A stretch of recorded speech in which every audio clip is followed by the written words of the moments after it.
nenda okwaniriza muto wange musayi muto Brandon Kintu Alex ono nali nkali mutegera bulungi aye nga ntera ebiseera ebyo nga ntera ino okozesa Jinja Road nga bakali twegulirawo bridge yaife mukaire waife gye yanunula gye bali balire nga ntera okwagaana ebuwengaawo vibe campaign ye yasoka jota bitamu.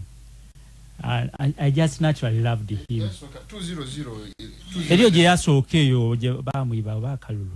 2011 year starter. 2016 year vibe. 2016 and it was really good. One time actually I could stop by the sides. Yale ta vibe mu campaigns then yale.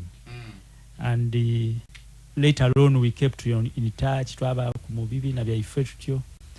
But besides no mumuligwa ife in Dhikusooka parliament, because if you were a spokesperson of the caucus it means you are very big. Okay. Atentelo kuba abasoga nzenga Henry niwe mfuna. That's why I'm very close to Salam Musumba. The fact that she's a vice president of FDC I doubt mamulako ebyo tuidabi jamu vaini wine akalu yakunonia kono Musumba nzebuli lwembo n'omuntu ni pastor Muwanguzi because he's the head of hydrology erina kyanga itaku tusike nga tulete waife era nendo okwebaza party yaife ani mukwano gwena ya form nze kichebuti president Jeno Bigirwa amwizi voter. Are you getting me?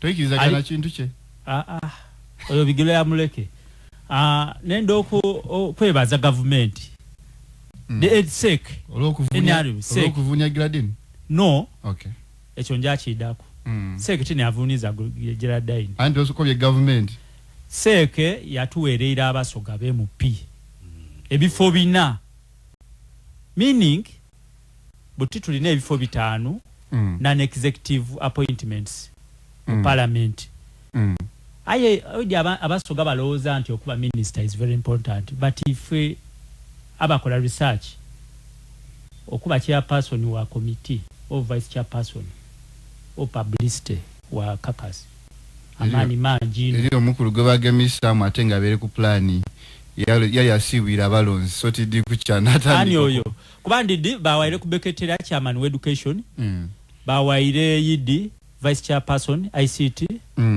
yidi sabide John Taylor my MP bamuwaire deputy chairperson legal obi wange muto wange Baka Mugabi bamuwaire bwa chairperson legal oyo ne yasibu aye akoze mu ka mistake. He has already given an opinion on the censure motion.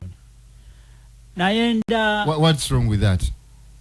Is already decided, yet it's supposed to be neutral. As a leader you must talk last, you should not talk first. Muwanguza mazochi kensingo, but it's okay. Leadership demands ni wobo no opinion yo kuba weba ichebeta casting vote, you are the final decision maker. But before an opinion, you hear opinions of other members, you already giving your opinion. I always tell people budget for corporate governance training. Era no buziwe tulifuna mu parliament saa weno lwakuba nti accounting officer from a minister, from a state attorney to a minister, then you are what? You are an accounting officer. Okuba accounting officer chetaga wabita mladas NG. Actually the best ones batandikanga ba sub county chief. Bajawe bakula. That's why you see right now OPM ezira mbuvuzibu. Kuba musada ife balaba owe mayuge. Yatambulira madala from chief wanse no yanina. Toka ulirayo buvuyo. So this some of these things ndakubiyongera ku nebya Dijela Daini. You remember I made a comment about her. Yeah, sure. And the